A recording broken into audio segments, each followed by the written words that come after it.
ಸ್ನೇಹಿತರೆ, ಕಣ್ಣಿಗೆ ಕಾಣದ ದೇಶದ ಗಡಿಗಳನ್ನ ಮೀರಿ ಕಾಡುವ ಕರಿನೆರಳು ಅಂದ್ರೆ ಅದು ಭಯೋತ್ಪಾದನೆ.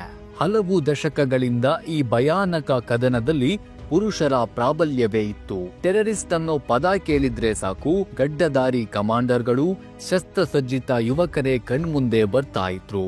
ಇವರೇ ಉಗ್ರವಾದದ ಮುಖವಾಗಿದ್ರು. ಆದ್ರೆ 2025 ಅಕ್ಟೋಬರ್ 8 ಈ ಚಿತ್ರಣವನ್ನೇ ಬದಲಾಯಿಸಿದೆ. ಪಾಕಿಸ್ತಾನದ ಬಹುವಾಲ್ಪುರದಿಂದ ಹೊರಬಿದ್ದ ಒಂದು ಸುದ್ದಿ ಇಡೀ ದಕ್ಷಿಣ ಏಷ್ಯಾದ ಭದ್ರತಾ ತಜ್ಞರನ್ನ ತಲ್ಲಣಗೊಳಿಸಿದೆ. ಯಾಕೆಂದ್ರೆ ಜೈಷ್ ಎ ಮೊಹಮ್ಮದ್ ಅನ್ನೋ ಸಂಘಟನೆ, ಯುಎನ್ನಿಂದ ನಿಷೇಧಿಸಲ್ಪಟ್ಟ ಮಸೂದ್ ಅಜರ್ನ ನೇತೃತ್ವದ ಈ ಕ್ರೂರ ಉಗ್ರ ಗುಂಪು ಇದೇ ಮೊದಲ ಬಾರಿಗೆ ಹೆಣ್ಣು ಮಕ್ಕಳಿಗಾಗಿ ಒಂದು ವಿಶೇಷ ವಿಭಾಗವನ್ನೇ ಶುರು ಮಾಡಿದೆ. ಅದರ ಹೆಸರು ಜಮಾತ್ ಉಲ್ ಮೊಮಿನಾತ್. ಹೌದು ಸ್ನೇಹಿತರೆ, ಇನ್ಮುಂದೆ ಉಗ್ರರು ಅಂದ್ರೆ ಬರೀ ಗಂಡಸರಷ್ಟೇ ಅಲ್ಲ, ಹೆಣ್ಣು ಮಕ್ಕಳನ್ನು ಕಲ್ಪನೆ ಮಾಡಿಕೊಳ್ಬೇಕಾಗಿ ಬರುತ್ತೆ. ಇಷ್ಟು ದಿನ ಯಾವ ಹೆಣ್ಣನ್ನ ಹನಿ ಟ್ರ್ಯಾಪ್ ನಂತಹ ಕರಾಳ ವ್ಯೂಹಕ್ಕೆ ಬಳಸಿಕೊಳ್ತಾ ಇದ್ರೋ ಅದೇ ಹೆಣ್ಣನ್ನೇ ಆಯುಧವಾಗಿ, ಸಿಡಿಯೋ ಬಾಂಬರ್ ಆಗಿ ಬಳಸಿಕೊಳ್ಳೋಕೆ ಸಿದ್ಧವಾಗಿ ಬಿಟ್ಟಿದೆ ಜೈಷ್ ಉಗ್ರ ಸಂಘಟನೆ.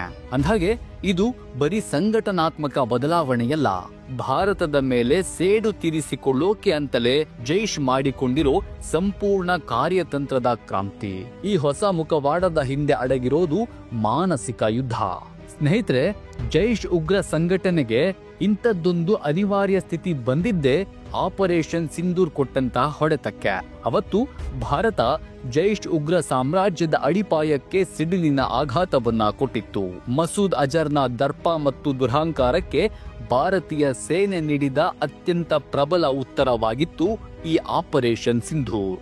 2013 ಪುಲ್ವಾಮಾ ದಾಳಿ ಮತ್ತು ಇತ್ತೀಚೆಗೆ ನಡೆದ ಪಹಲ್ಗಾಮ್ ಅಟ್ಯಾಕ್ ನಂತಹ ಕೃತ್ಯಗಳ ನಂತರ ಭಾರತೀಯ ಗುಪ್ತಚರ ಮತ್ತು ಸೇನಾ ಪಡೆಗಳು ಪಾಕಿಸ್ತಾನದ ಆಳದಲ್ಲಿದ್ದ ಜೈಷ್ನ ಪ್ರಮುಖ ಕೇಂದ್ರಗಳನ್ನೇ ಗುರಿಯಾಗಿಸೋಕೆ ಸಿದ್ಧತೆಗಳನ್ನ ನಡೆಸಿದ್ವು.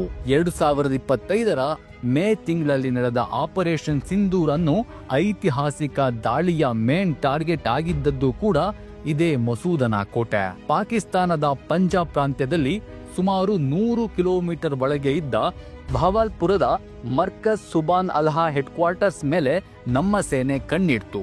ಯಾಕೆಂದ್ರೆ ಇದು ಜೈಷ್ನ ಮೆದುಳಿನ ಕೇಂದ್ರವಾಗಿತ್ತು.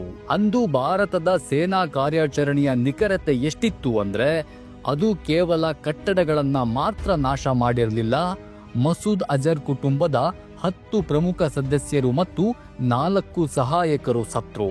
ಈ ಬಗ್ಗೆ ಅಲ್ಲಿದ್ದ ಉಗ್ರರೇ ಊರಿಟ್ಟಿದ್ದು ನಿಮಗೆ ನೆನಪಿರಬಹುದು. ಮಸೂದ್ ಅಜರ್ನ ಜೈಷ್ ಸೇನೆಗೆ ಇದು ಬರೀ ಮಿಲಿಟರಿ ಸೋಲಲ್ಲ, ಇದು ಅವರ ವೈಯಕ್ತಿಕ ದುರಂತ ಮತ್ತು ಅಹಂಕಾರಕ್ಕೆ ಆದ ಪೆಟ್ಟು.